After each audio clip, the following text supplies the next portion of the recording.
7 Steps to Take If You Get Sued for Debt, Part 2. Brought to you by Kenneth Chabert at YourLegalLegUp.com, your advantage if you're being sued by debt collectors. Okay, this is Part 2 of the video. You may recall that in Part 1 we handled the first 5 steps of the process, beginning when you find out you've been sued for debt. Much of this first part was spent dealing with the emotional impact of a suit being filed against you. Even if the suit isn't totally a surprise, it's still shocking. You have to get over that.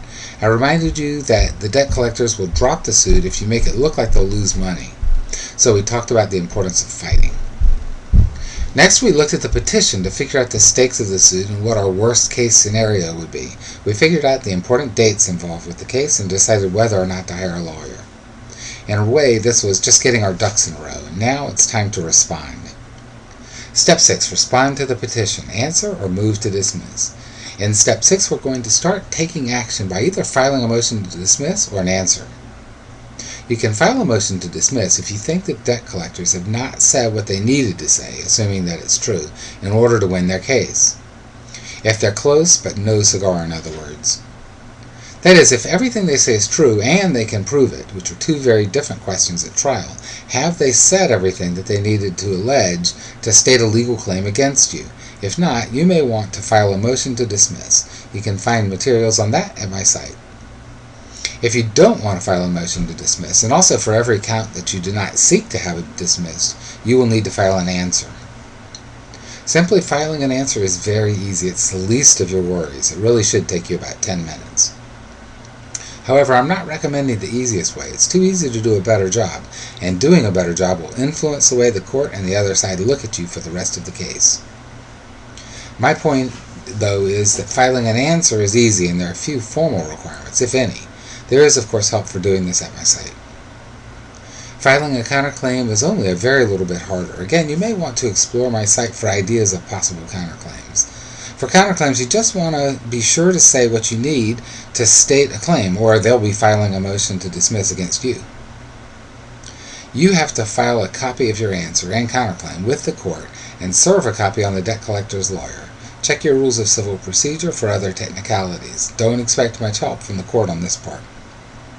If you can send some discovery along with your answer, you can put yourself way ahead of the game. If you can't do that, you will want to do it right after you send or give your answer to the other side.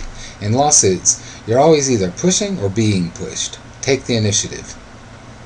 Obviously, you can find out about how to conduct discovery in my litigation manual and forums or through the videos available to members, or you can research the questions on my site and other sites. It's really helpful to get my materials for this, though. Step 7. Prepare for court. Preparing for your first day of court and going there are not difficult. What you wear is not very important, and overdressing is not a very good idea. On the other hand, you do want to give it some thought. People are deciding how seriously to take you when you're there. As with all things involving court, though, you can check beforehand simply by calling, or even better, by going there yourself and observing. It's a good idea to go to court before the date and time you're required so that you know how much time it takes to get there, and so that you're at least somewhat familiar with your surroundings. Think of it as going undercover. My litigation manual goes into this in more detail, but for present purposes, just be aware that you will be more comfortable if you've been there. On your first day of court, probably nothing important will happen. They'll call your name, and you'll say "here" to let them know you're not defaulting. A lot of times, though, the court will want one more thing. They'll want you and the debt collector to set a schedule for the case. For more help on what to expect that first day, you know where to go, right? Phase 2 is the preparation and negotiation phase. The process becomes more fluid and less predictable during this phase, but in general, you'll be moving towards trial. I put it that way in quotation marks because the vast majority of cases, over 90% of them, never actually go to trial, and thus are not really moving towards trial at all.